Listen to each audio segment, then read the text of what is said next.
The unfortunate reality of hybrid athlete training. Hybrid. Hybrid. Hybrid. Hybrid. Hybrid. Hybrid. Hybrid. Hybrid. Hybrid. Hybrid. Hybrid. Hybrid. Hybrid athlete training. So today we're diving into a topic that's been getting a lot of attention lately, and that is hybrid athlete training. You know, the idea of being great at everything, being able to lift heavy, run a marathon, cycle for days, and even throw in a little swimming here and there for fun. That sounds amazing, right? Well, here's the unfortunate reality that no one really talks about. So let's go ahead and break it down. So first and foremost, what even is hybrid athlete training? Well, a hybrid athlete is somebody who trains across multiple disciplines. So think weightlifting, running, swimming, cycling, any different style of training. You're basically trying to excel in different areas of fitness. Think of someone who can deadlift twice their body weight and also run a sub 6-minute mile. Yeah, it's pretty impressive. It's about being well-rounded, versatile, and honestly, it's pretty impressive. But here's where things get tricky. Hybrid training is appealing because it offers the best of both worlds. You're not just a lifter or just a runner. You're both. You're breaking the mold, defying stereotypes, and you're proving that you don't have to be stuck on just one sport or one discipline. And let's be real, it's also incredibly motivating watching people like Nick Bear just dominate everything that he does. But the unfortunate reality is that it's very hard to be great at everything you do. In fact, trying to excel in multiple areas, multiple sports or disciplines, it's actually going to hinder your performance and not allow you to reach your full potential in any of those disciplines. Here's why. Training, it's all about specificity. I know that's a hard word to say, specificity. If you want to be a great powerlifter, you need to focus on heavy, low rep lifts. If you want to be a great marathon runner, you need to log miles and build your endurance. These goals, they require very different approaches when it comes to your training.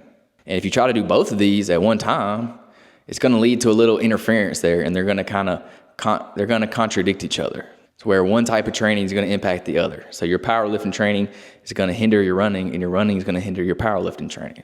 So that's kind of the unfortunate reality when it comes to this hybrid athlete training. 99% of people out there, normal people like me and you, we can't excel in both. Now there's a caveat to that. There are genetic anomalies out there, like Nick Bear, like I mentioned. He's just a genetic freak. He can do both at a very, very high level. But for the 99% of other people, you're not going to be great at both. You can either be a really, really good runner, you can be a really, really good weightlifter. But if you're trying to do both, you're going to be right here in the middle somewhere. So that's the only downfall. If you're trying to compete at running, well, you probably shouldn't be trying to do hybrid training if your goal is to be a marathon runner. And if you're vice versa, if you're trying to be a power lifter, Olympic lifter, your goal should not be to be running as well. You should be focusing strictly on powerlifting because it's gonna have some interference there. But if you're not trying to compete at the highest level of one sport, then it's all good to go. You don't have to sacrifice one or the other. You can still do both. And honestly, I would suggest you do both. That's what I do. I like to do both. But let's be honest, I'm not that great of a runner. I'm not that great of a weightlifter. But I'm pretty good at both of them. I would say I'm probably above average at both of them. But I'm not great at either one of them. And I never will be if I continue to do this hybrid style training. Because I'm not a genetic freak. I'm not a genetic anomaly. I'm 5'9", 180 pounds. So I'm not a Nick Bear. I'm not a Kachobi out there. I'm not a famous powerlifter or whatever, whoever there is out there. I don't have those genetics. And I also am not training to that specificity that you need in order to excel in one sport or one discipline. So honestly, it's not a bad thing. I think, in my opinion, I prefer to be more well-rounded, better at multiple disciplines than being really good at one thing. I like to do both, switch it up, because it's great to switch up your training. You don't get bored. You don't get tired of doing the same thing. You don't plateau as often because you may go through a period where you're trying to get stronger. You may go through a period where you're trying to get faster at running. You may go through a period where you're trying to increase your cardiovascular health. You're trying to build some endurance. You're trying to improve on your squat max, bench press max. whatever that may be, it's going to look different. So there's always ways you can switch up your training. There's always ways you can do things differently to just not get tired of training. So I think hybrid training is a great thing, and I'm going to keep doing it. It's actually something that I've found recently. I actually did Ironman 2023. 2024, I did a bodybuilding show, and then 2025, I'm training for a 100-mile ultra marathon. So I went from endurance to weightlifting / bodybuilding, and I went back to endurance. So we're just gonna keep switching up the goals, keep going back and forth. I know it's not helping me be great at either one of them, but hey, I can be pretty dang good at both of them, and I continue to build those skills, building those different skills in those different areas, those different disciplines.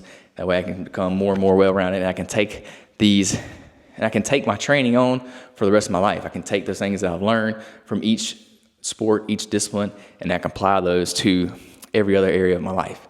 But if I was just to do one of those, then I wouldn't be as well-rounded. I wouldn't have trained different disciplines. I wouldn't have pushed myself in different ways. I wouldn't have learned endurance. I wouldn't have learned bodybuilding. So there's pros and cons to hybrid athlete training.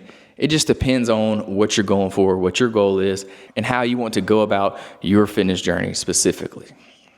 So do I recommend hybrid athlete training? Absolutely. But if you want to excel in one sport, if you want to be a world-class athlete, then no, I don't suggest it. You should focus strictly on whatever sport you're trying to excel in, whatever sport you're trying to compete in. Don't try to do both. Unless you know that you're just one of those genetic anomalies out there. You're one of those 1 in a million people that was blessed by the genetic gods. Yeah, you can probably do both. If you're in the NFL, then yeah, you can probably do whatever you want to. But hey, we're not all in the NFL, unfortunately. So yeah, that's my little spiel on hybrid athlete training. I'm gonna keep doing it. I love it so far. I'm actually a real big fan of Nick Barris, why I mentioned him in the video. So y'all check him out on YouTube. He's doing crazy things. The dude is a freak. He can run forever fast and lift all the weights in the gym. So he's just one of those people.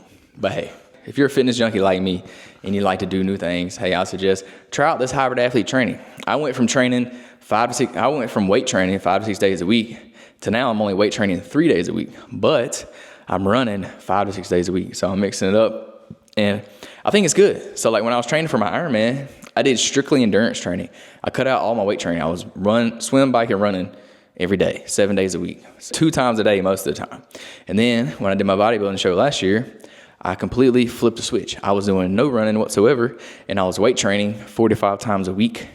And then obviously as I started cutting, I was doing some cardio, I was doing walking and the stair climber, but I wasn't running. I wasn't doing any endurance stuff. It was strictly low impact cardio. And now I flipped the switch again, but this time I didn't want to lose all the strength and size that I had put on. I worked hard for it. I didn't want to lose that. So now that I'm training for an ultra marathon, I don't want to cut out my weight training. Like I want to maintain my muscle, maintain some size, because I lost a lot of weight when I did the Ironman. So now that I'm doing this, I don't want to lose the weight. I don't want to lose the size, the muscle. So I'm going to keep training. So my goal now is to weight train at least 3 times a week. That's my goal. Once I get more into my training, I probably will have to tone it back down to 2 times a week.